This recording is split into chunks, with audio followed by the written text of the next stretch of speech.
আল্লাহ রাসূল বললেন কুল্লু মা'রুফিন সাদাকা। কুল্লু মানে হচ্ছে প্রত্যেক, মা'রুফ মানে হচ্ছে সৎ কাজ, সাদাকা মানে হচ্ছে সাদাকা।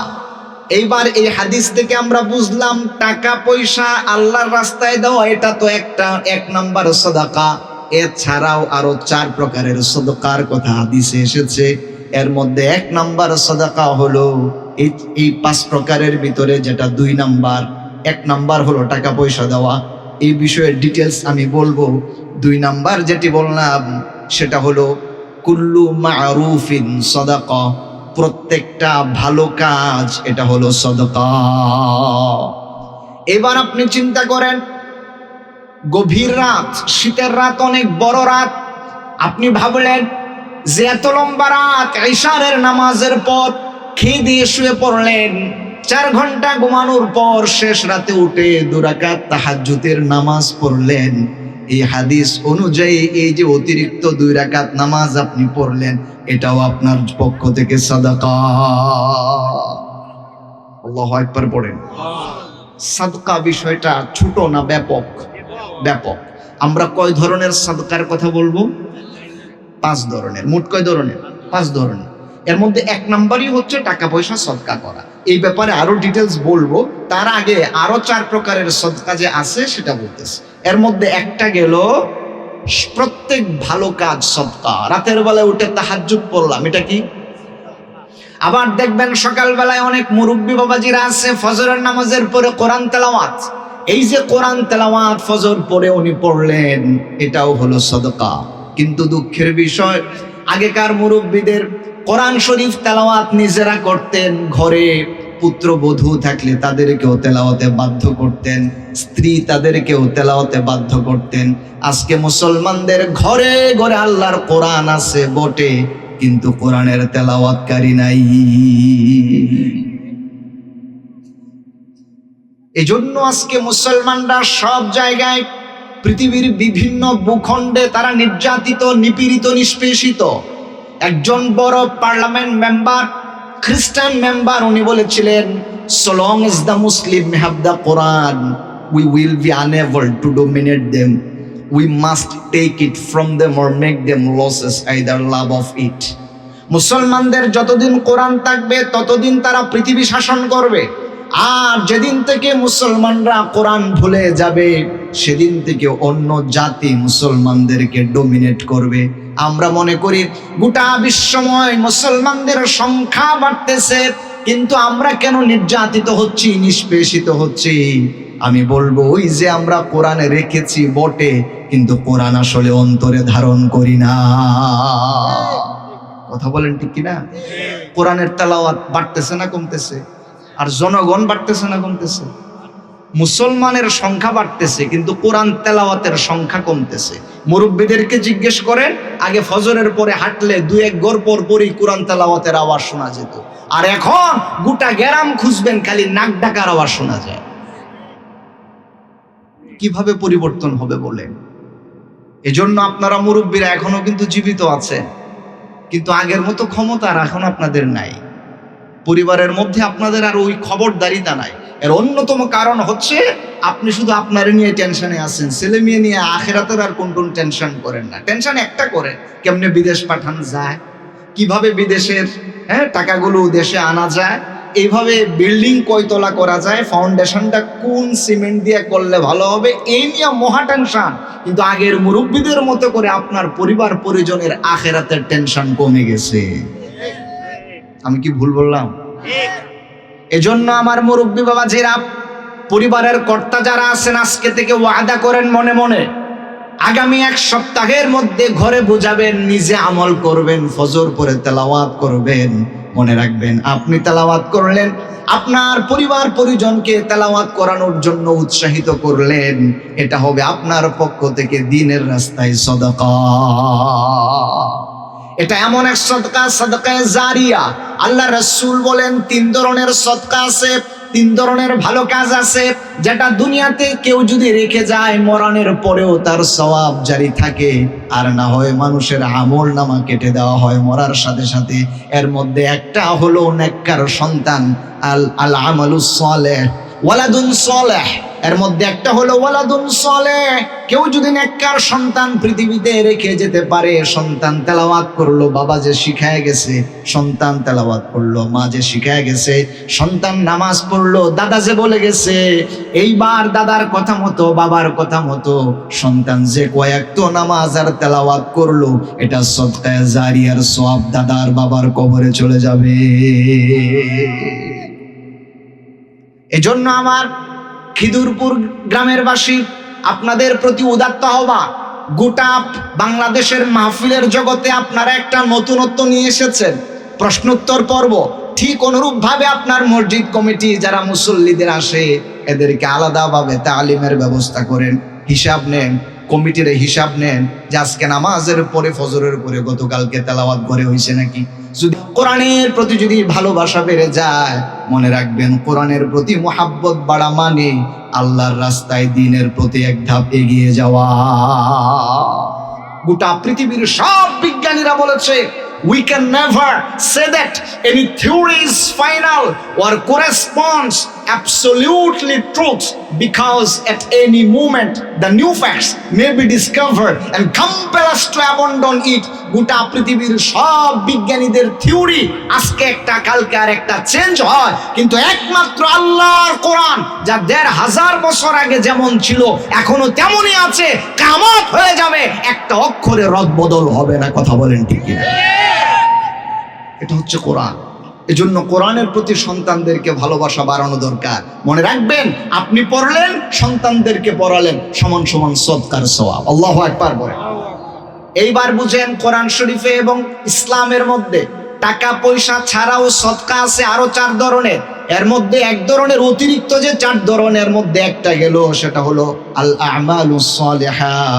এটা হলো আল্লাহ রাসূলের ভাষায় কুল্লু মারুফিন সাদাকা, প্রত্যেকটা নেক কাজ এটা হলো সদকা। এই যে ৫-এর ভিতরে ১ নাম্বার হলো দান সদকা করা, এর বাহিরে যে ৪টা তার মধ্যে গেল একটা। এবার ২ নাম্বার আর একটা আসেন, অতিরিক্ত ৪-এর ২ নাম্বার। আল্লাহ রাসূল সারওয়ারে দু আলম বলেন, মনে রেখো, তাবাসসামুকা ফি ওয়াজহি আখিকা লাকা সাদাকা। এই হাদিস এসেছে তিরমিজি শরীফের মধ্যে। আল্লাহ রাসূল বলেন, মনে রেখো, তাবাসসামুকা ফি ওয়াজহি আখিকা লাকা সাদাকা।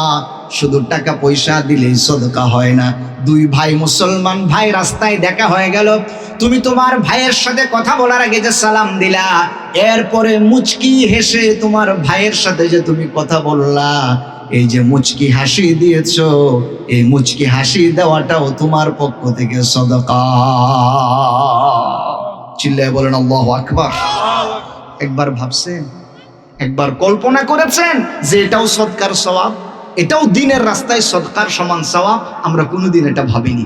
আমরা মনে করছি শুধু টাকা পয়সা দিলেই বোধহয় সদকা হয়। এ তো আছেই, এছাড়াও মুচকি হেসে যদি আপনি আরেক ভাইয়ের সাথে কথা বলেন, আল্লাহর রাসূল বলেন এটাও আপনার পক্ষ থেকে দ্বীনের রাস্তায় সদকার সমপরিমাণ সওয়াব আল্লাহ আপনার আমলনামায় দিয়ে দেবে। কিন্তু আপনি দেখেন, এই সদকা আমাদের টাকা লাগে না কিন্তু কেউ করি না। আপনি দেখুন, ঘরের পাশে ঘর, তার পড়শি, কিন্তু রাস্তায় দেখা হলে সালামও নাই, কালামও নাই, মুখটা গোমরা হয়ে যায়। পাশের ঘরের মানুষটাই আমরা দেখতে পারি না, এক মুসলমান আর এক মুসলমানরা দেখতে পারি না। দেখার আবার দেখবেন যে অফিস আছে, অফিসে যারা চাকরি করেন, এই অফিসের যিনি বস আছেন, বস মনে করে যে আমার আন্ডারে যারা আছে এদেরকে যদি ঠিক মতো ডমিনেট না করা যায়, তাহলে কেমনে বসগিরি কিভাবে করব অফিসের ভিতরে। এই জন্য তার কলিগ যারা আছে, তার অধীনস্থ যারা আছে, এদের সাথে মুড ধরে থাকে, বাজে বিহেভ করে। এটা অনেক অফিস আদালতে গেলে আপনি দেখবেন, নিম্ন কর্মচারী যারা আছে ধমক দিয়া কথা বলে, মুস্কি হাসি দেবে তো দূরের কথা, ধমক দিয়া কথা বলে। আবার অনেক জায়গায় আপনি যাবেন, এমপি হয়েছে, মন্ত্রী হয়েছে, এখন তো চেহারায় দেখা যায় না মুস্কি হাসি দিবে কোন সময়, কিন্তু এমপি হওয়ার আগে কি সুন্দর হাসি, কি মুস্কি মুস্কি হাসি, নিজে করে বাম দল রাম দল, এরপরেও বলে আমরা ইসলামের কোরআন দিয়া দেশ চালামু। আবার হলো নবীজি যেমনে কইছে এমনে চালামু, কই আবার গণতন্ত্র মানতে হইবে। এ ধরনের আছে না নাই? এই যে ভাওতা বাজা দিয়া মুস্কি হাসি হাসি দিয়া কথা কয়, যেই মাত্র এমপি হয় এলাকাতেও খবর নাই, দেশেও খবর নাই, আছে না নাই?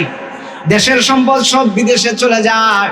এই যে মানুষগুলো মানুষকে ধোঁকা দেয়, এমপি হওয়ার পরে পায়ের উপরে পা, মানুষগুলো গরিব হলে পরে দেখতেই পারে না, কথাও বলতে পারে না, গাড়ির কাছে গেলেও ধমক, আবার মারে কিল। এমন এক দলও আছে নেতা কর্মীদের এই কিলাকিলি শুরু করে দেয়। এই জায়গায় সাধারণ মানুষ গেলে মুস্কি হাসি দিবে কোন সময়? আমার তো মনে হয় আগে হাত পা চলবে আগে। এরকমটা করা যাবে না। রাসূল সাল্লাল্লাহু আলাইহি সাল্লাম বলেছেন, না, তুমি দায়িত্বশীল হয়েছো তবে মুচকি হেসে কথা বলো। তুমি এলাকার মধ্যে রয়েছো, পড়শির সাথে মুচকি হেসে কথা বলো। তাবাসসামুকা ফি ওয়াজহি আখিকা লাকা সাদাকা, তোমার মুচকি হাসিটাই আল্লাহ তাআলা সদকার সওয়াব লিখে দিবে। সুবহানাল্লাহ, এটাও এক প্রকার সদকা। কিন্তু আফসোস আমরা এটা দেই না, আর দেওয়ার মতো পরিবেশও আসলে খুব কম। আপনার ঘরের মানুষের সাথে মুস্কি হাসি দিয়ে কথা কইবেন কেমনে? ও হলো ঘরের মধ্যে সীমানায় এমন জায়গায় গাছ লাগাইছে, গাছ অর্ধেকটা ওর সীমানায় আর অর্ধেকটা আপনার সীমানায়। গাছ লাগানোর পর থেকেই ওর ষড়যন্ত্র শুরু, আছে না? আবার ক্ষেতের যে আইল, নাকি আইলে তো বলেন, আর আমি তো কিশোরগঞ্জের এই সন্তান, এটা আমি জানি ভালো করে। আইলেই তো বল, অনেক জায়গায় অনেকটা বলে, ডিভাইডার, আইল, যেটাই বলে। আইল দেওয়ার সময় তো দিছি ঠিক আছে, কিন্তু যখন ক্ষেত নিরায় কোদাল দিয়ে কূপ দেওয়ার সময় একটু লম্বা করে হাতটা চলে যায়, যেন কূপ দেওয়ার পরে নিজের ক্ষেতের এরিয়া বাইরে যায়, আছে না নাই? নামাজ পড়ে 5 ওয়াক্ত আবার ঠিক আছে, সুন্দর করে কথা বলে ঠিক আছে, কিন্তু কূপ দেওয়ার সময় নিজের ক্ষেতের এরিয়া বাড়ায় দেয়। এইবার আপনি বলেন মুস্কি হেসে দিয়ে কথা তার সাথে কেমনে কইবেন? মারামারি করেই তো শেষ করা যায় না। এজন্য মনে রাখবেন, এমন পরিস্থিতি তৈরি করবেন না যেন মুস্কি হাসি দিয়ে কথা না বলা যায়। পরিবেশ তৈরি করবেন এমন, নিজের অধিকার রাখবেন বটে, কিন্তু আরেকজনের অধিকার কোনোদিন মারবেন না। আমার প্রিয় ভাইয়ারা, এইবার মুস্কি হাসি দিলেন, মুস্কি হাসি দিয়ে কথা বললেন, এটাও দিনের জন্য আপনার পক্ষ থেকে সাদাকা। এটা গেল অতিরিক্ত 4 প্রকারের মধ্যে 2 নাম্বার প্রকার। আবার মনে রাখবেন, হাদিসে রাসূল আকরাম সাল্লাল্লাহু আলাইহি সাল্লাম বলেছেন, আল কালিমাতুত তাইয়্যিবাতু সাদাকা। এটা গেল অতিরিক্ত 4-এর 3 নাম্বার। টোটাল সদকা 5 প্রকারের। 1 নাম্বারের আলোচনা বলবো, এর বাকি 4-এর ভিতরে 3টা চলে যাচ্ছে এই মুহূর্তে। সেটা হচ্ছে আল কালিমাতুত তাইয়্যিবাতু সাদাকা। রাসূল আকরাম সাল্লাল্লাহু আলাইহি ওয়াসাল্লাম বললেন, উত্তম কথা, সুন্দর কথা, ভালো অর্থবোধক কথা, এটা যদি কোনো মুসলমান বলে তাহলে আল্লাহ পাক ওই মুসলমানের আমল নামায় সদকা লিখে দেয়। সুন্দর কথা বলতে হবে, উত্তম কথা বলতে হবে। কিন্তু আমরা যখন কথা বলা শুরু করি, কথার ভিতরে গালি আছে না নাই? 10টা কথা কইলে 5টাই গালি। কিন্তু এই বিষয়টা ঢুকছে একেবারে আপার থেকে ল পর্যন্ত, সব জায়গায়। বড় বড় রাজনীতিবিদরাও কথায় কথায় গালি দেয়, এরকম আছে না নাই? এই যে যারা বক্তা কথা বলছেন, কথায় কথায় গালি দেওয়া, এটা পাপ। যদি আপনি গালি অ্যাভয়েড করে সুন্দর কথা বলেন, আপনি মুসলমান হলে আপনার আমল নামায় সদকার নেকি আল্লাহ পাক দিবেন। সুবহানাল্লাহ। কথার ভিতরে সুন্দর কথা বলতে হবে। আল্লাহ রাসূল সাল্লাল্লাহু আলাইহি ওয়াসাল্লাম, নবী মুহাম্মদুর রাসূলুল্লাহ বললেন, সুন্দর কথা, সুন্দর পরামর্শ, এটা সদকা। কিন্তু আমরা এটা এরকমটা করি না। মাইক হাতে পেলেই পরে অমুক দলের বদনাম, নাম ধরে অমুকের বদনাম, তারপরে হলো গালিগালাজ। এটা যদি করি তাহলে সদকা তো দূরের কথা, পাপের ভাগীদার হব। সুন্দর পরামর্শ দিতে হবে, এর অর্থ এটাও। সুন্দর কথা মানে সুন্দর পরামর্শ। কিন্তু দেখবেন আমাদের সমাজের ভিতরে পরামর্শ দেয় ঠিক আছে, কিন্তু সুন্দরটা দেয় না, খারাপটা দেয়। নতুন বউ আসছে, এইবার পুত্রবধূ তার নতুন বাড়িতে এসেছে।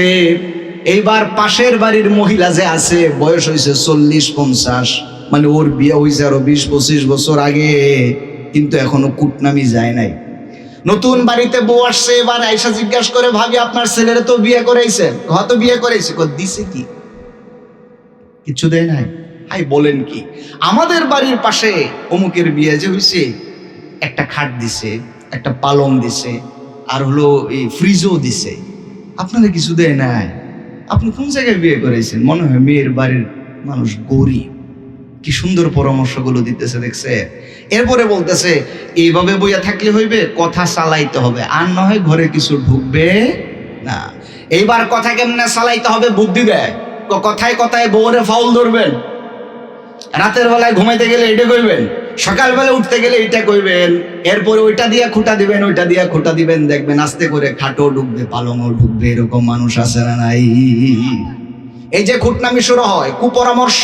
আপনি না মুসলমান বে, আপনার না নামের আগে মুসাম্মদ লেখা আছে, এত সুন্দর মেয়ে, এত সুন্দর নাম, কিন্তু কেমনে কুটনামি করেন। মনে রাখবেন, এই কুটনামি করা মাধ্যমে যদি সংসারে আগুন লাগে, সংসার যদি ভেঙে যায়, এই পৃথিবীর ভিতরে আল্লাহ রাসূল বললেন কোন মানুষের সংসার ভাঙার চাইতে বড় পাপ, বড় দুষ্টামি শয়তানের কাছেও আর নাই। সংসার ভাঙা এটা শয়তানের কাছে সবচেয়ে বড় কাজ, এর চাইতে বড় কাজ শয়তানের কাছেও নাই। কিন্তু এই ধরনের কাজ আমাদের মা বোনরা ঘরে ঘরে আড্ডায় আড্ডায় করে, আসে না নাই?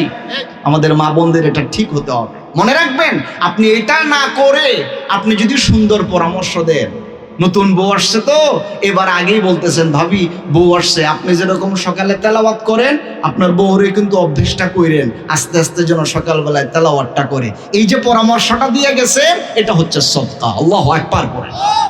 আমাদের এলাকার মা এবং বোনেরা, মাহফিলের আওয়াজ আপনাদের কানে যাক, মাহফিল আপনারা শুনেন, কোরআন ভালোবাসেন, রাসূল ভালোবাসেন, কিন্তু এই বিষয়গুলো খেয়াল না করার কারণে আপনি গুনার ভাগীদার হন, আবার আরেকজনের পরিবারের ভিতরে আপনি বিশৃঙ্খলা তৈরি করেন। না না না, আমার মা এবং বোনেরা মনে রাখবেন, এমন কোনো কথা আরেক ফ্যামিলিতে যা বলবেন না যেটা বলার কারণে, যা পরামর্শ দেওয়ার কারণে আরেকজনের সংসার ভেঙে যায়, এটা করবেন না। আপনি যদি সুন্দর পরামর্শ দেন, পাশের বাড়ির ভাবির বাসায় যায় যদি সুন্দর কথা বলেন, ভালো পরামর্শ দেন, আল্লাহ রাসূল বললেন তাহলে আল্লাহ পাক আপনার আমল নামায় কথায় কথায় সদকার সওয়াব দিয়ে দিবে।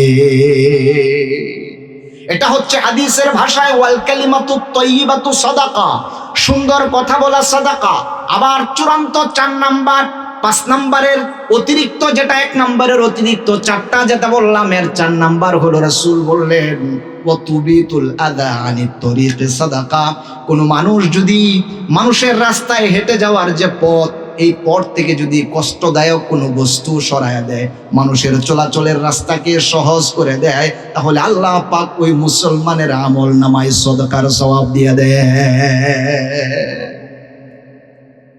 অতিরিক্ত যে 4 প্রকার বললাম, এর মধ্যে সর্বশেষ হচ্ছে রাস্তা পরিষ্কার করা। কি পরিষ্কার করা? আর কয়েকদিন আগে একজন রাজনৈতিক নেতা আমাদের দেশে আসছে, দেশের মানুষ দেশে আসবে আলহামদুলিল্লাহ, ভালো, অসুবিধা নাই, কিন্তু 300 ফিট, মানে রাস্তাটাই হলো 300 ফিট, হ্যাঁ, বিশাল রাস্তা। কিন্তু জনসমাবেশের পরে জাতীয় পতাকা, এটাও যেরকম পায়ের তলে, পানির বোতলও পায়ের তলে, আছে না নাই? একেবারে নোংরা পুরা রাস্তা করে রাখছে, এরকমটা করা যাবে না। তবে অনেকেই আবার এই রাস্তাটা পরিষ্কারও করেছেন, আমরা তাদেরকে ধন্যবাদ জানাই যারা রাস্তা পরিষ্কার করেছে। মনে রাখবেন, মানুষের চলাচলের পথকে সুগম করা, রাস্তা পরিষ্কার করা, এটা সদকার সওয়াব। আল্লাহু আকবার বলেন। হাদিসের মধ্যে রাসূল আকরাম সাল্লাল্লাহু আলাইহি সাল্লাম রাস্তা পরিষ্কারের যে সদকার সওয়াব, এই ব্যাপারে অনেক হাদিস আছে, আমি সেদিকে যাচ্ছি না। তাহলে আমরা আজকে আলোচনা করব মূলত 5 প্রকার সদকা রয়েছে। কয় প্রকার সদকা রয়েছে? 5 প্রকার। এর মধ্যে 4টার কথা বললাম। এর 4টার মধ্যে একটা বলেছি কুল্লু মারুফিন সাদাকা, প্রত্যেক ভালো কাজ সদকা। 2 নাম্বার বললাম তাবাসসামুকা ফি ওয়াজহি আখিকা লাকা সাদাকা, মুস্কি হেসে দিয়ে কথা বলা, এটা সাদকা। 3 নাম্বার বললাম ওয়াল কালিমাতু তাইয়্যিবাতু সাদাকা, উত্তম বক্তৃতা দেয়া, সুন্দর পরামর্শ দেওয়া, এটা সাদাকা। 4 নাম্বার বললাম ওয়াতুবিতুল আযা আনিত তারিক সাদাকা, রাস্তা থেকে কষ্টদায়ক বস্তু সরানো, এটাও সাদাকা। কয়টা গেছে এবার আসুন 1 নাম্বারটা নিয়ে আলোচনা করি। টাকা পয়সা দান করাটাও সাদাকা। হাদিসের মধ্যে রাসূল সাল্লাল্লাহু আলাইহি ওয়াসাল্লাম বলেছেন, কোন মানুষ যদি দ্বীনের রাস্তায় দান করে, আল্লাহ পাক ওই দানগুলোকে নিজে কবুল করে নেন, আর দ্বীনের পথের দানগুলোকে আল্লাহ সদকায়ে জারিয়ার সওয়াব দিয়ে দেন। আবার আল্লাহ পাক কোরআনে বললেন মাসালুল্লাযীনা ইউনফিকুনা আমওয়ালাহুম কামাসালি হাববাতিন আমবাতাত সাবআ সানাবিলা ফি কুল্লি সুমবুলাতুম মিআতু হাব্বাহ ওয়াল্লাহু ইউদাঈফু লিমান ইয়াশা ওয়াল্লাহু ওয়াসিউন আলীম। আল্লাহ পাক বললেন কোন মানুষ যদি আমি আল্লাহর রাস্তায় দান করে, এই দানগুলো আমি আল্লাহ পাক বাড়ায়া দেই। উদাহরণ আল্লাহ নিজে দিলেন, কেউ যদি একটা বীজ বপন করে সেখান থেকে গাছ হলো, বীজ বপন করছে একটা, কিন্তু গাছ হওয়ার পরে গাছের ডাল হলো 60টা, আবার 60টা ডালের মধ্যে 60টা ছড়ার মধ্যে প্রত্যেকটা ছড়াতে 100 করে যদি দানা হয় কত হয়ে যায়? 700। আল্লাহ পাক বললেন কোন বান্দা যদি আমার রাস্তায় দান করে, আমি আল্লাহ পাক ওই একটা বীজের মতো 700 গুণ বাড়ায়া দিই। মানে 1 টাকা কেউ যদি দান করে, আমি আল্লাহ পাক 700 গুণ বাড়ায়া দিই। আল্লাহু ইউদাঈফু লিমান ইয়াশা ওয়াল্লাহু ওয়াসিউন আলীম। আল্লাহ চাইলে আরো বাড়ায় দিতে পারেন। আল্লাহু আকবার বলেন। এজন্য দানের আমাদের উৎসাহ থাকতে হবে। আমাদের দেখবেন মসজিদে মাদ্রাসায় দানের কথা কইলে আর মোটেও হাত বের হয় না, এরকম আছে না? টাকা পয়সা আল্লাহ দিছে বটে, কিন্তু দান করতে চায় না। সাহাবীদের একটা গুণ দেখেন, তারা কিভাবে দান করতেন। একজন সাহাবীর যদি আপনি দেখেন যে দিনের জন্য, আল্লাহর জন্য, রাসূল সাল্লাল্লাহু আলাইহি সাল্লামের মন রক্ষার জন্যই যা করেছেন, আপনি তো আশ্চর্য হয়ে যাবেন। একবার হযরত ওসমান গনি রাদিয়াল্লাহু তাআলা আনহু এক বৈঠকে 6000 দিনার দান করেছেন। সুবহানাল্লাহ। আপনি মনে করছেন 6000 দিনার সমান সমান মনে হয় 6000 টাকা। তৎকালীন 6000 দিনার আর এখনকার 6000 টাকা বাবা এক জিনিস না। তৎকালীন দিনার হতো 4.25 গ্রাম স্বর্ণ। একটা দিনার সমান 4.25 গ্রাম স্বর্ণ, সমান সমান একটা কয়েন, যার নাম হলো দিনার। এরকম কয়টা দিনার দান করছেন এক বৈঠকে বসে? 6000। আমরা হিসাব করছি পরবর্তীতে যে 6000 দিনার, প্রত্যেকটা দিনার যদি 4.25 গ্রাম হয়, তাহলে এটা মোট কত গ্রাম হলো? আমরা হিসাব করে দেখলাম প্রায় 25,000 গ্রাম। 25,000 গ্রাম স্বর্ণের দাম কত? 1 গ্রাম স্বর্ণের দাম দিয়ে বের করছি। 1 গ্রাম স্বর্ণের বর্তমান বাংলাদেশের দাম হলো প্রায় 17,000 টাকা। এবার 25,000 গ্রাম স্বর্ণের দাম দেখে দেখলাম এই 25,000 গ্রাম স্বর্ণের দাম আসে প্রায় 43 কোটি টাকা। একটু আল্লাহু আকবার কইবেন না? এক বৈঠকে বসে ওসমান গনি 43 কোটি টাকা দান করেছেন। সুবহানাল্লাহ। কি দান ছিল, কি সাদাকা ছিল তাদের। একজন সাহাবীর নাম হচ্ছে হযরতে আবু দাহদাহ রাদিয়াল্লাহু তাআলা আনহু। আপনারা আবু দারদা মনে করবেন না। আবু দারদা আরেকজন সাহাবী, আবু দাহদাহ আরেকজন সাহাবী। উনি কিভাবে দান করেছিলেন জানেন? শুধুমাত্র রাসূল সাল্লাল্লাহু আলাইহি সাল্লামের একটু মন রক্ষা করার জন্য উনি এত বড় একটা দান করেছেন। হাদিস শরীফের মধ্যে এই ঘটনাটা এখনো স্বর্ণাক্ষরে লিপিবদ্ধ। ঘটনাটা কি? একদিন সরওয়ারে দু আলম নবী মুহাম্মদুর রাসূলুল্লাহ সাল্লাল্লাহু আলাইহি ওয়াসাল্লাম বসা একজন ইয়েতিম বালক নবীজির দরবারে এলেন। বালকটা এসে বলল, ইয়া রাসূলুল্লাহ, সমস্যা হলে পরে মানুষ আপনার কাছে আসে, আপনি একটা সমাধান দিয়ে দেন। তো আমার একটা বাগান আছে, খেজুর বাগান, আমি ইয়েতিম, আমার বাবা নাই মা নাই। হুজুর, আমি চাইছি বাগানের বর্ডার দিয়ে একটা ওয়াল টানবো। ওয়াল টানতে যায় দেখি আমার পাশের বাগান যার মালিক, ওনার একটা গাছ বাঁকা হয়ে আমার বাগানের মধ্যে ঢুকছে। তো এখন ওয়াল টানতে পারি না, গাছটা কাটা লাগে। হুজুর, আমি বলছি আমার সমাধান হয় না, হুজুর আপনি একটু সমাধান করে দেন। আল্লাহর নবীজি বললেন, ও বালক, তোমার পাশের বাগানের মালিক যিনি, তাকে আমার কাছে নিয়ে আসো। বালক চলে গেল। নবীজির কথা বলার পরে লোকটা চলে এসেছে। আল্লাহর নবীজি বললেন, ও আমার ভাই, ইয়াতিম বালক, তার মা নাই বাবা নাই, ওয়াল টানতে চায়, একটা খেজুর গাছেই তো তুমি তাকে দিয়ে দাও। লোকটা বলল, না না হুজুর, আমি খেজুর দিতে পারবো না, খেজুরটা আমার খুব পছন্দের গাছ। আল্লাহর নবীজি বললেন, যেহেতু এইভাবে হচ্ছে না, নবীজি একটা অফার দিয়া বললেন, আতিহা ইয়াহু বিনাখলাতিন ফিল জান্নাহ, আমি রাসূল সাল্লাল্লাহু আলাইহি সাল্লাম কিয়ামতের ময়দানে জান্নাতে তোমাকে একটা খেজুর গাছ দিব, এর বিনিময়ে তুমি এই গাছটা ইতিমরে দিয়ে দাও। কিন্তু হতভাগা দুর্ভাগা রাসূলের এই অফার সে গ্রহণ করে নাই। সে বলল, হুজুর কিয়ামতের দিন জান্নাতের গাছের দরকার নাই, আমি এই গাছ দিতে পারবো না, খেজুর বড় মিষ্টি হয়। চলে গেছে। এই মজলিসে উপস্থিত ছিলেন আবু দাহদাহ, যার নাম বললাম। দেখেন দিনের রাস্তায় সদকা তারা কিভাবে করে। হযরত আবু দাহদাহ রাদিয়াল্লাহু তাআলা আনহু দেখলেন আল্লাহর রাসূল বলার পরেও লোকটা আল্লাহর রাসূলের কথা মানলো না, ইতিমকে এই গাছটা দিল না, আবার রাসূল তাকে একটা অফার দিলেন জান্নাতের খেজুরের, সেটাও সে গ্রহণ করলো না। হযরত আবু দাহদাহ আল্লাহ রাসূলের কানের কাছে গিয়ে বললেন, ইয়া রাসূলুল্লাহ ওয়া ইয়া হাবিবাল্লাহ, ইয়া রাসূলুল্লাহ আপনি জান্নাতে খেজুরের জন্য জিম্মাদারি নিয়েছেন, এই খেজুর গাছের মালিকের জন্য শুধু, নাকি যে কেউ যদি এই খেজুর গাছ নিয়ে আসে আপনাকে দিতে পারে আপনি তার জন্য জান্নাতে খেজুরের জিম্মাদারি নেবেন? আল্লাহ নবীজি বললেন, আবু দাহদাহ রে, যেহেতু আমার মুখ দিয়ে আমি বলেই ফেলেছি, এইবার যিনি এই গাছটা দান করবেন তার জন্যই আমি জান্নাতে গাছের জিম্মাদারি নিয়ে নিলাম। হযরত আবু দাহদাহ এক মুহূর্ত ওইখানে কালক্ষেপণ করলেন না, চলে গেলেন মজলিস থেকে সোজা ওই মালিকের বাড়িতে। জাজ বললেন, রে ভাই, আল্লাহ রাসূল যে খেজুর গাছটা তোমাকে দিতে বললো, তুমি এই খেজুর গাছটা আমার কাছে বিক্রি করে দাও।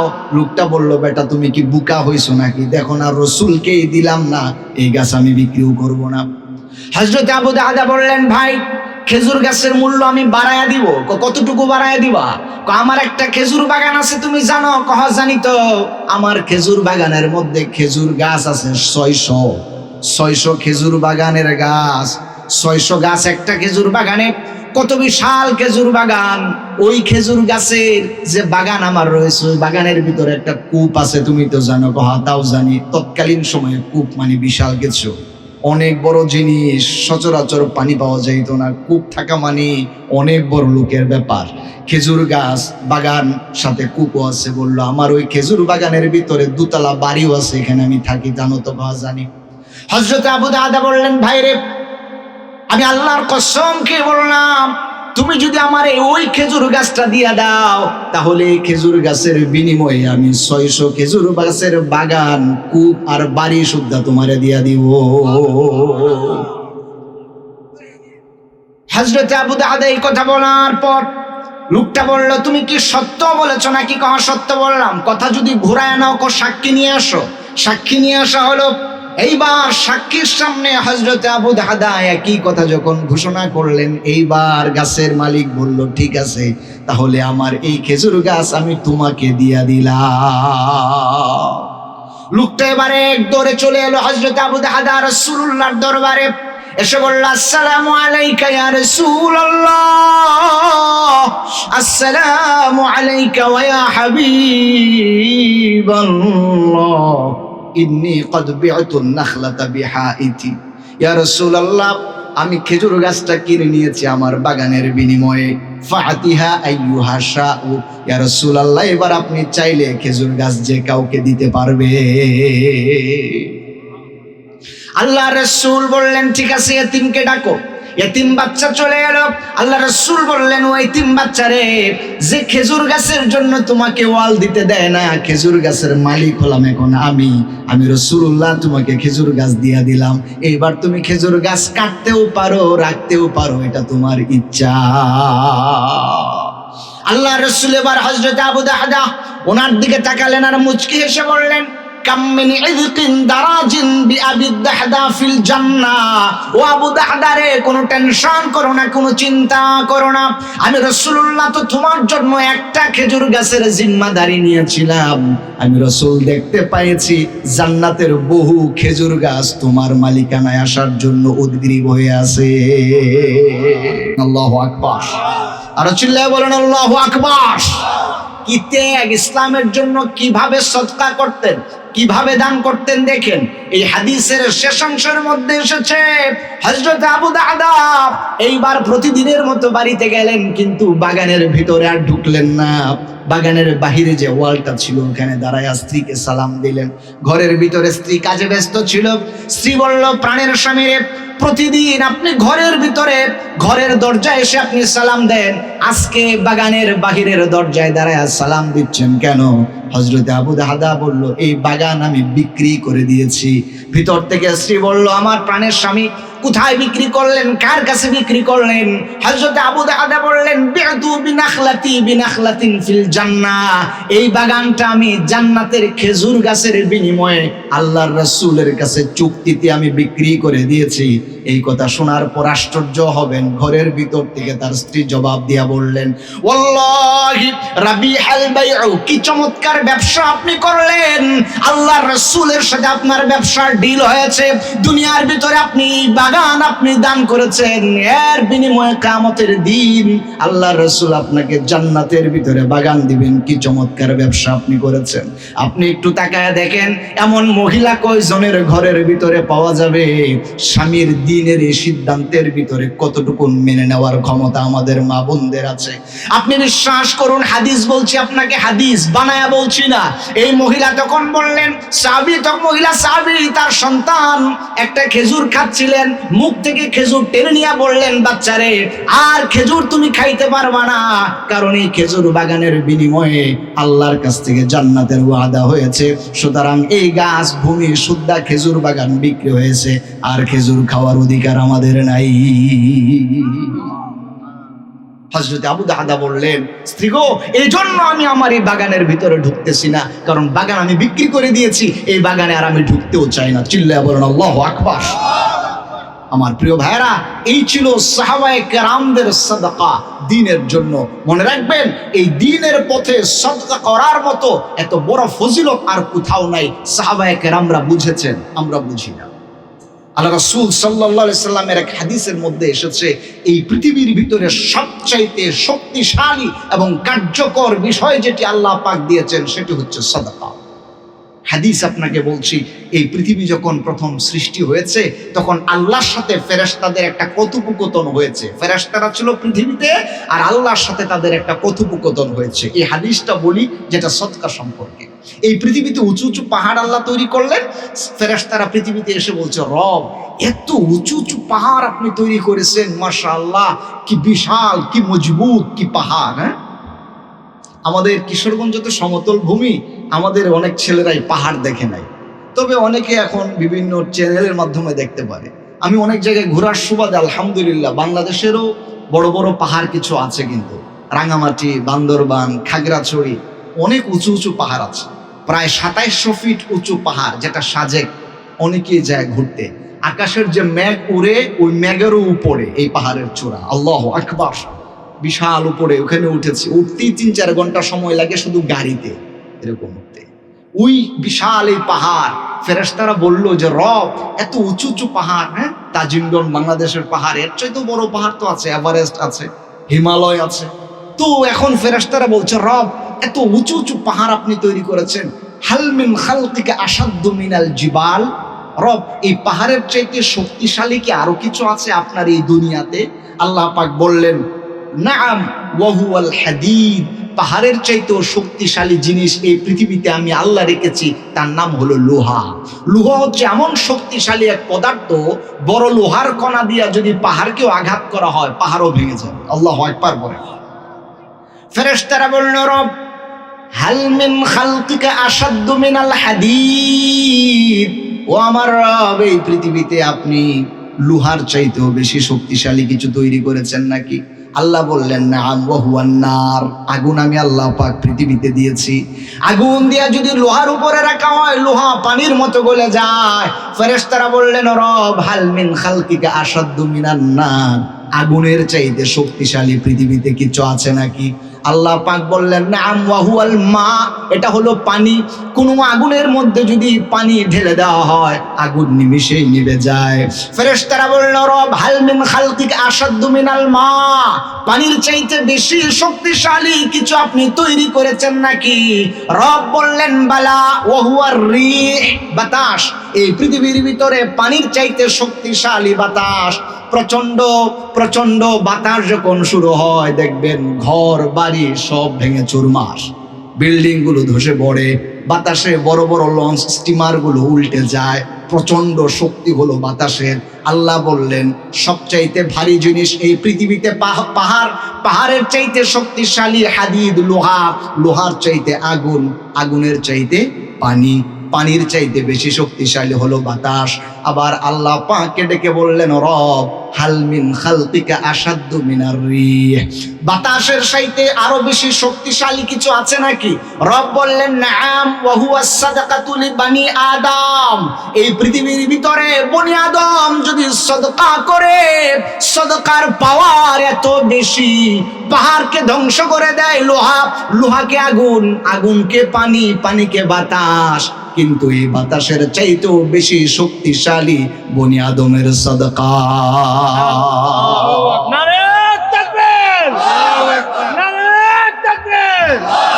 আমার প্রিয় ভাইয়ারা, সদকার পাওয়ার দেখেন কত। আমি আলোচনা আর লম্বা করব না, এখানে শেষ করছি একটা ঘটনা বলে। সদকার পাওয়ার কত, হাদিসে যে আল্লাহ বললেন বনি আদমের সদকা বাতাসের চাইতেও বেশি, এর একটা প্রমাণ আপনাকে দেই, সাথে এই কথাটাও বলি। হাদিসে রাসূল আকরাম সাল্লাল্লাহু আলাইহি ওয়া আলিহি ওয়াসাল্লাম বলেছেন মান তাসাদ্দাকা বিসাদাকাতিন মিন কাসবিন হালালিন, কোনো ব্যক্তি যদি তার হালাল সম্পদ থেকে সদকা করে, মানে টাকা দান করে, পয়সা যদি হালাল রিজিক থেকে কেউ দান করে, আল্লাহ রাসূল বললেন, হাদিস এসেছে মুয়াত্তা মালিকের মধ্যে, আল্লাহ রাসূল বললেন কোন মুসলমান যদি তার হালাল ইনকাম থেকে আল্লাহর রাস্তায় দান করে, আল্লাহ পাক বলেন এই দানগুলো কানা ইন্নামা ইউদিউহা ফি কাফির রহমান, আল্লাহ পাকের পথে কেউ দান করলো মানে রহমানের হাতে সে দান করেছে। আল্লাহর রাস্তায় দান করা মানে আল্লাহর হাতে দান করা। আল্লাহু আকবার করেন।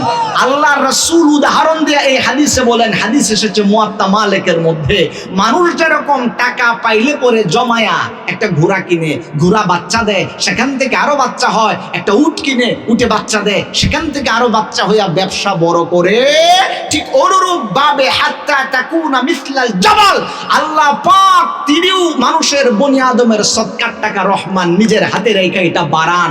উট যেরকম বাচ্চা দেয়, তার বংশ বিস্তার করে ব্যবসা বড় হয়, বনি আদম আল্লাহর রাস্তায় দান করলে আল্লাহ এই টাকা নিয়ে ব্যবসা করায়া, সম্পদ বাড়ায়া, সাদকার পরিমাণ বাড়াতে থাকেন। চিল্লায়া বলেন আল্লাহু আকবার। আমার প্রিয় ভাইয়ারা, এটা কমে না বেড়ে যায়। এজন্য সদকা যদি কেউ দেয়, সদকার বিনিময়ে আল্লাহ বাড়ায়া দেন মিনিমাম 10, উপরে যে কত হবে এটা বলা যায় না। 1 টাকা দান করলে কয় টাকার সওয়াব? 10 টাকার। এটা হলো মিনিমাম, সবচেয়ে নিচে, এর নিচে নাই, মানে 9 আপনি পাবেন না, 10ই আপনি পাবেন। এর বেশি যে কত আল্লাহ দিতে পারেন এটা আল্লাহ ছাড়া কেউ অনুভব করতে পারেন না। এই দুইটা হাদিসের সমন্বয়ে একটা ঘটনা বলি। আপনাদের কি বিরক্ত লাগতেছে? মনে হয় খারাপ লাগতেছে? বেশি খারাপ লাগলে এখানে শেষ করে দেবো, অসুবিধা নাই। এই দুইটা হাদিসের সমন্বয়ে একটা গল্প আপনাকে শোনাবো। এটাও হাদিসের গল্প, যেটা ইসরাইলি রওয়ায়াতের মধ্যে, তাফসিরের মধ্যে এসেছে। অনেক তাফসিরের মধ্যে এই ঘটনাগুলো আছে, অনেক তাফসিরের মধ্যে এই ঘটনাগুলো লেখা আছে। কোন দুইটা হাদিস? এক তো আপনাকে বললাম যে পৃথিবীতে সবচাইতে শক্তিশালী হলো সদকা, আর 2 হচ্ছে আল্লাহ পাক সদকার টাকা আসলে পরে দিনের রাস্তায় যদি আল্লাহ কারো টাকা নিয়ে নেয়, এই টাকা রহমানের কাছে গেলে ব্যবসার মতো এটা বেড়ে যায়, কমে না। আল্লাহু আকবার করেন। হযরতে দাউদ আলাইহিস সালাতু ওয়াস সালাম একজন নবী, আল্লাহর প্রেরিত একজন পয়গম্বর। উনি বিচার আচার করতেন। উনার সময়ে মানুষ বিচারের জন্য আসতো, বিভিন্ন সমস্যার জন্য। আল্লাহর নবী ছিলেন তো, মানুষের একটা কনফিডেন্স ছিল। দাউদ আলাইহিস সালাতু ওয়াস সালামের সময়কার একটা ঘটনা, যেটি তাফসীরের মধ্যে এসেছে। একজন বৃদ্ধ লোক তৎকালীন সময়ে বাজারে যাইত। এখনকার বাজারের ধরন তো অনেকটা চেঞ্জ হয়েছে, তাও দেখবেন মানুষ কিন্তু এখনো মূলা, কবি, আলু, বিভিন্ন সবজি যেগুলো অল্প স্বল্প খেতে মারানো হয়, এগুলো উঠাইয়া মাথায় করে নিয়ে কিন্তু অনেকে বাজারে যায় বিক্রি করে, হয় না এরকম? আপনাদের আশপাশে বাজারের নাম কি? কাছে কোনো বাজার আছে না? জয়কা বাজার, উরি আল্লাহ, জয় বাংলা বাজার। এই স্লোগান দিলে তো মানুষ এখন ধরে লয়ে যাবে, কিন্তু আপনারা মানে বাজারের নাম রেখে দিয়েছেন জয় বাংলা, এরপরে স্লোগানের নাম তো অন্যায় নাকি? আচ্ছা যাই হোক, প্রথম স্লোগানের নামটা রাখছেন, অসুবিধা নাই। তো জয় বাংলা বাজার মনে করেন আপনাদের, ওই জয় বাংলা বাজারের মধ্যে দেখবেন কিন্তু অনেকেই এই ছোট ছোট, কেউ যাদের কৃষি কাজ করে বা ঘরের ভিতরে মা বোনরা ছোট্ট ছোট্ট কিছু মুরগির বাচ্চা পালছে, ওইটা বাচ্চা দিছে, বড় হয়েছে, এবার ওই মুরগ নিয়ে কিন্তু স্বামীরে পাঠায় একটা মুরগি নিয়ে বাসে বসে, এটা কিন্তু ওই যে কাঁচার উপরে করে নিয়ে যায়, এরকমটা হয়। তো ওই তৎকালীন সময়ে দাউদ আলাইহিস সালামের যুগেও বাজার বসতো। তো এটা তো জয় বাংলা নাকি জয় বঙ্গবন্ধু কি আছিল হয়তো আর জানি না, তবে একটা বাজার ছিল। তাফসিরের মধ্যে এসেছে ওই বাজারের মধ্যে মানুষ খাঁচাতে করে বিভিন্ন প্রোডাক্ট নিয়ে বাজারে যাইতো, এটা বিক্রি হইতো। এক মুরব্বী, ওনার ছোট ছোট কিছু নাতিনৎকার আছে, ছেলে মেয়ে আছে, তো ঘরের ভিতর থেকে তার ওয়াইফ বলছে যে এই কিছু আটার বস্তা আছে একটা ছোটখাটো, এই আটার বস্তাটা একটু নিয়ে যান, বাজারে আটা বিক্রি করে এই সবজি নিয়ে আসবেন, বাজার নিয়ে আসবেন, রান্না বান্না করতে হবে। তো মুরব্বী মানুষ আটার বস্তা এই খাঁচাটার মধ্যে নিয়েছে, একটা করে খাঁচার মধ্যে নিয়েছে। তো নিয়ে যখন যাচ্ছে রাস্তা দিয়া, তখন প্রচন্ড বাতাস, বাজার পর্যন্ত বেচারা যাইতে পারে নাই, এর আগেই বাতাস শুরু হয়েছে। দেখবেন মাঝে মাঝে, এখন আমরা খোলা মাঠ খুব কম দেখি, তো আপনারা ছোট বাচ্চারা আর দেখছে কিনা যুবকরা, হঠাৎ করে কিন্তু এরকম বাতাসের পাক হয়, দেখবেন মাঠের মধ্যে এই যে ধুলা বালু খড় কুঠা পলিথিন এগুলো সব উঠতে থাকে, এরকম উপরে উঠে, দেখছেন? যুবকরা দেখছো না? তোমাদেরকে বলতেছে, মুরব্বী তো আম করছে আরো ভালো জানে। তো এরকম বাতাসের পাক উঠলে এটার ভিতরে কিন্তু দাঁড়াইতে নেই, যদিও আমাদের এলাকায় এটা খুব কম হয়, কিন্তু কোনো কোনো জায়গায় এই বাতাসের এত শক্তি থাকে আপনার উপর উঠে নিয়ে যাবে। তো এই বাতাস যখন শুরু হয়েছে, মুরব্বী বেচারা পড়ছে বাতাসের মাঝখানে। তো মুরব্বী মানুষ দৌড়াইতেও পারে না ঠিক মতো, বাতাস এমন কায়দায় শুরু হয়েছে, মাথার উপরে যে আটা ছিল, আটা তো কিন্তু বাতাসের মধ্যে উড়ে যায় বালুর মতো, ওই বেচারার এরকম পাকের সুডে মাথার উপরের আটা সব লয়ে গেছে বাতাসে। এখন বেচারা তো বাজারেও যাইতে পারলো না, আটাও বিক্রি করতে পারলো না, খালি হাতে ফেরত যাইতেছে বাড়িতে, আর কান্না করতেছে। মানুষ বলতেছে, চাচা কান্না করেন কেন? বাতাসে আটা নিয়ে গেছে। কইটা আবার কেমন কথা, বাতাসে আটা নিছে মানে? কই হলো বাতাসে পাক শুরু হয়েছে, আমি দৌড়ায় যাইতে পারলাম না, বাতাসে পাকের কারণে আটা নিয়ে গেছে। এবার দেখবেন সমাজে কিছু মানুষ আছে, দুষ্ট মানুষ, বিপদে পড়লে আরো মজা নেয়, আছে না নাই? এরকম কিছু মানুষ আছে আমাদের সমাজে, দেখবেন যদি হুজুর কোনো কারণে বিপদে পড়ে, মাশাআল্লাহ ওনার মতো ফিসাওয়ার পৃথিবীতে নাই, কি সুন্দর সুন্দর বক্তব্য শোনায়, নীতিবাক্য শোনায়। হুজুর হয়েছে তো এটা করছে কেন, এটা হয়েছে তো হুজুর এটা করলো কেন, মানে সব দোষ নন্দ ঘোষ, আছে না নাই? হুজুরদের একটু দোষ পাইলে, হুজুর তো পরে কিন্তু আবার সাদা পাঞ্জাবি, আমি যদি আজকে এটা পরে আসি নাই, বেশিরভাগ এই যে আপনাদের ইমাম সব সাদা পাঞ্জাবি পড়ছে, ঠিক মতো একটু এক জায়গায় একটু দাগ লাগলেই লেগে থাকে।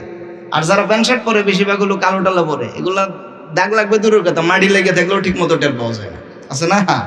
তো এখন এরপরও কিন্তু হুজুরদেরই দোষ কিন্তু বেশি খুঁজে, আর একটু দোষ পাইলে মাশাআল্লাহ তখন নিজে হলো একদম পিসাব সেজে যায়, এরপরে কথাবার্তা বলে। এটা কি হুজুর করতে পারে? এটা কি উচিত হয়েছে তার জন্য? মানে মনে হয় উনি কত বড় পিসাব, জীবনে একটা পাপও করছে না, তাই আরেকজন রেকর্ড করতেছে। হুজুরদের এরকম কিছু যুগে যুগে কিছু দুষ্ট মানুষ এরকম থাকে যারা হুজুরদের পিছনে লেগে থাকে। নবীদের পিছনেও এরকম কিছু দুষ্ট মানুষ যুগে যুগে লেগেছে না লাগে নাই? লেগেছিল। ওই সময় দাউদ আলাইহিস সালামের একজন দুষ্ট ছিল, দাউদ আলাইহিস সালামের পিছনে লাগে থাকতো। তখন ওই যারা লাগে থাকে এরা কিন্তু মাশাআল্লাহ আবার পণ্ডিত, বুদ্ধি কম সম না, এত বুদ্ধি যে শেষে মাথার চুলই থাকে না। এখন ওই লোকে বলতেছে, এই মুরব্বী দিকে আসেন। এখন মুরব্বী আসছে, আয়সা বলল, মুরব্বী আপনার একটা কথা কই। বলেন। আপনি তো ঈমান আনছেন? আনছি তো। কার উপরে আনছেন? আল্লাহর উপরে। কার উপরে? নবী দাউদের উপরে। এই জায়গায় আমার কথা, এদিকে নবীর উপরে যে ঈমান আনলেন দাউদের উপরে, আপনি তো দাউদের উম্মত। দাউদ রেজাইয়া ধরেন এই আডার ফেরত দেওয়ার জন্য, বুদ্ধি শিখাই দিতেছে, দেখছেন? মানে বন্ধু, চাচার বন্ধু সাজছে, আসলে হুজুরের দুশ্মন। বলতেছে, চাচা আপনার নবীরে যায় ধরেন। তো চাচা কইটা আবার কেমন কথা, বাতাসে আটা নিছে আমি আবার যাই হুজুরে ধরবো, মানে ওইটা তো হুজুরের দোষ। হুজুরের দোষ হলে কেমনে? আপনার হুজুরে না কইছে আল্লাহর ইশারা ছাড়া গাছের পাতাও পড়ে না। তাহলে বাতাস তো আল্লাহর ইশারায় চলে, তাহলে আপনার কোনো দোষ ছিল না। মাথার উপরের বস্তার আটা বাতাসে নিয়ে গেছে, আপনার নবীরে যায়া ধরেন, আল্লাহ যেন ফিরত দেয়। নিলে তো এটা আল্লাহ নিছে, এবার নবীরে যায়া ধরেন। এবার মুরব্বী মানুষ তো জ্ঞান গরিমা একটু কম, মনে করছে হাসাই তো, এরকমটাই তো কথা, হুজুরতে এই কথাই কইছিল। এবার হুজুরের কাছে গেছে, দাউদ আলাইহিস সালামের কাছে গেলেন, বাড়ির ভিতরে টক টক করে আওয়াজ হলো, ভিতরে ঢুকলেন আর বললেন, হুজুর আমি আপনার একজন নগণ্য উম্মত, বাজারে গিয়েছিলাম, আটার বস্তা ছিল, বাতাসে পাকের কারণে নিয়ে গেছে, এবার আল্লাহর এখন আমার আটা ফিরায় দেওয়ার জন্য। দাউদ আলাইহিস সালাম বললেন, বাবা এটা এবার কেমন কথা, বাতাসে নিয়ে গেছে আল্লাহ ফিরায় দিবে, এই কথা বলতেছেন মানে? হুজুর আপনি না বলেছেন সব কিছু আল্লাহর ইশারায় হয়, আল্লাহ যদি সবই করে তাহলে আমার দোষটা কোন জায়গায়? আমি তো রাস্তা দিয়ে যাইতেছিলাম, আমার আটা গেল কই? আর মানুষও তো নেয় নাই নিচে বাতাসে, বাতাস তো আল্লাহর হুকুমে চলে। এবার আপনি নবী, আপনি আল্লাহর সাথে কথা বলেন, আপনি এবার আল্লাহকে বলেন আমার আটা ফিরায় দেওয়ার জন্য, না হলে কিন্তু আমি যাব না। এইবার হযরত দাউদ আলাইহিস সালাম চিন্তা করলেন, হায় হায় মুরব্বী তো মাথা টাথা ঠিক নাই, আমি কেমনে বুঝাই? অনেক বুঝানোর পরে এবার বললেন, ঠিক আছে বাবা, আপনার আটা যেহেতু চলে গেছে, আপনি গরিব মানুষ, আমি কিছু টাকা পয়সা দিয়ে দেই, এটা নিয়ে আপনি বাজার সদাই করে বাড়ি যান। এইভাবে আর বইলেন না। এবার মুরব্বী টাকা নিয়ে বাহিরে আসে। বাহিরে যখন যায়, একজন ছোট্ট বালক খেলা করতেছিল, তার নাম ছিল হযরতে সুলাইমান আলাইহিস সালাতু ওয়াস সালাম। আল্লাহু আকবার বলে। বালকের নাম সুলাইমান আলাইহিস সালাম। সুলাইমান আলাইহিস সালাম ছিলেন দাউদ আলাইহিস সালামের ছেলে। একটা কথা আছে না, বাপ কা বেটা সিপাহী কা ঘোড়া, যেমন বাপ এরকম ছেলে। সুলাইমান আলাইহিস সালামের ইতিহাস আপনি যদি পড়েন তাফসীরের মধ্যে দেখবেন, অনেক বিচার যেটা দাউদ আলাইহিস সালাম করতে যায় আরো চিন্তা করার প্রয়োজন ছিল, আল্লাহ পাক সুলাইমান আলাইহিস সালামের মাথায় তার চেয়ে চমৎকার বুদ্ধি দিয়ে দিয়েছেন। সুবহানাল্লাহ। হযরত সুলাইমান আলাইহিস সালাম চাচারে জিজ্ঞাসা, চাচা গেছিলেন কোথায়? তো মুরব্বী কয়, বাবা রে গেছিলাম তো দাউদ আলাইহিস সালামের কাছে, কিন্তু মুরব্বী জানে না যেটা দাউদ আলাইহিস সালামের ছেলে। বলল, কেন গেছিলেন? আমার আটার বস্তা নিয়ে গেছে বাতাসে, হুজুরে বলছিলাম এটা ফিরিয়ে দেওয়ার জন্য, আল্লাহ তো নিছে, আল্লাহ যেন দেয়। পরে দাউদ আলাইহিস সালাম আমাকে আটার বস্তা দেয় নাই, দিছে কিছু টাকা। কত টাকা দিছে? কয় তো এটা কি আটার বস্তার দাম হয়েছে? না হয় নাই। তাহলে আপনি আইছেন, আপনি আবার যান, যাই বলেন দিছেন যেহেতু হুজুর, পুরো আটার বস্তার টাকাটাই দেন। মুরব্বী এটাও তো ঠিক কথা, দিলে পুরোটাই দিবে, না দিলে অল্প দিছি না। এখন ছেলের কথা শুনে মুরব্বী আবার গেছে, যা বলতেছে, হুজুর দিছেন তো দিছেন, কম দিছেন কে? আমার আটা কি কম ছিল নাকি? এক বস্তা আটার দাম পুরাটাই আপনার দেওয়া লাগবে দিলে।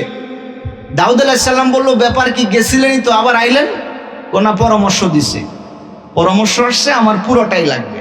দাউদ আলাইহিস সালাম বললো, ঠিক আছে বাবা, তাহলে আরো কিছু বাড়াইয়া দেই, পুরো বস্তার টাকায় আপনি লইয়া যান। এখন পুরো বস্তার টাকা নিয়ে যখন বাহিরে আসছে, আবার ওই যে সুলাইমান আলাইহিস সালাম বাহিরে দাঁড়ানো, জিজ্ঞেস করলেন, চাচা কত দিছে? না পুরো বস্তার টাকাই দিছে। আপনি পুরো বস্তার টাকায় নিয়ে এসে বলছেন? আরে আপনি তো বুকা মানুষ, আপনি মাত্র পুরোটা আনবেন কেন? আপনি জানেন না আল্লাহ যদি কোনো কিছু নিয়ে নেয়, এটার বিপরীতে আল্লাহ মিনিমাম 10 দেয়, এটা আপনি জানেন না? আপনি আবার যান, যা বলেন দিলে 10 গুণ দিতে। চাচারও তো মজা লাগছে, কথা তো ঠিক আছে বাবা, নিজের পক্ষে আসলে কিন্তু খুব ভাল লাগে, দেখছেন না? যিনি আপনার পক্ষে কথা কয়, এই কথা খুব ভাল লাগে, মজা লাগে। আর যদি কথা বিপরীতে যায় তাইলে তো কাম সারছে। এর চাইতে বড় শত্রু আর পৃথিবীতে নাই। চাচার খুব ভালো লাগছে, চাচা এবার যায় বলতেছে, হুজুর দিছেন তো 10 গুণ দিতে হবে, 1 গুণ দিলে হবে না। ওই কথা কে শিখিয়ে দিছে?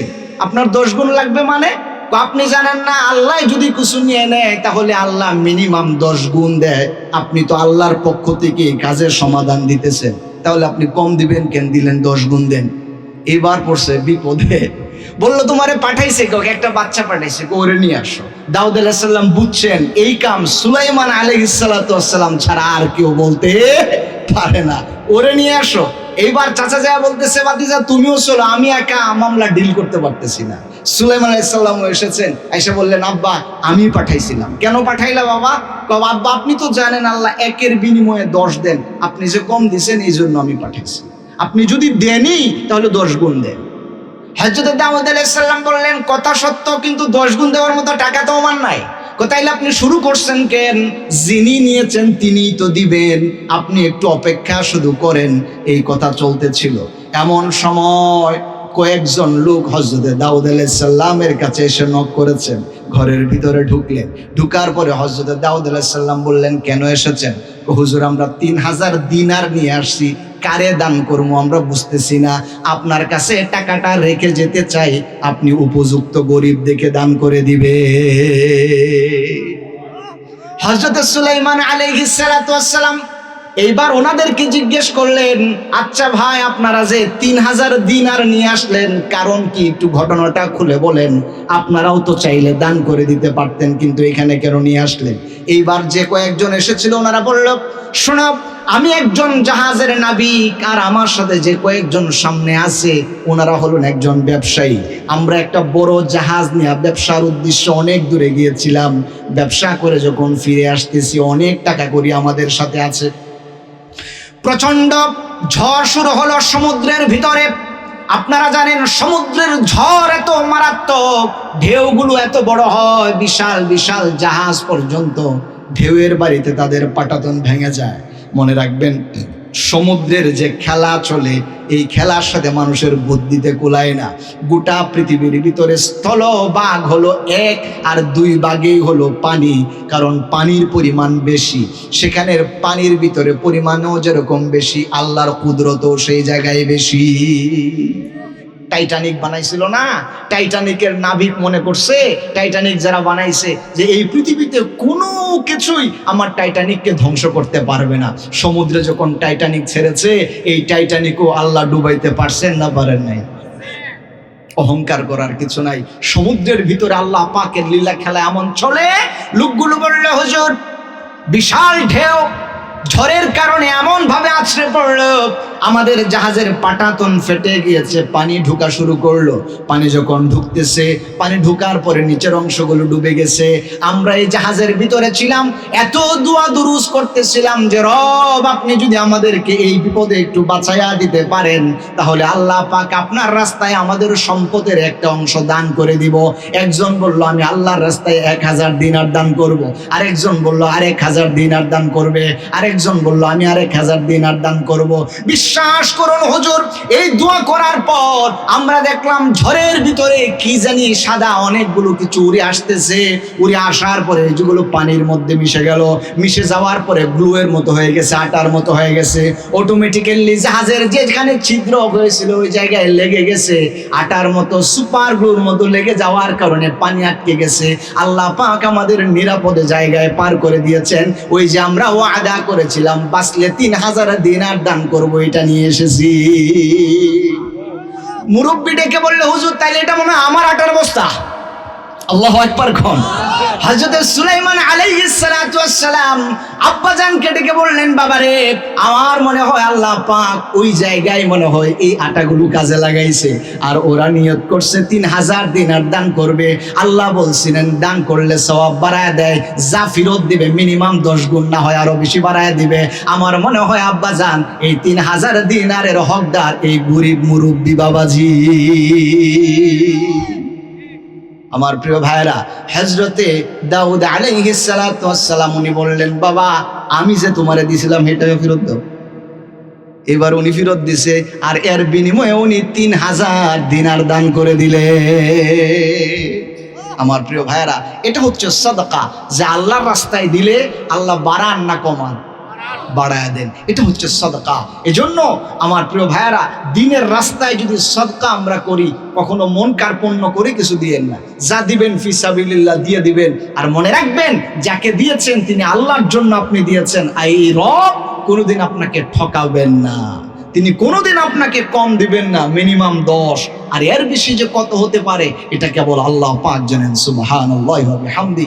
এই আজকে আমরা 5 প্রকারের সাদকার আলোচনা করছি।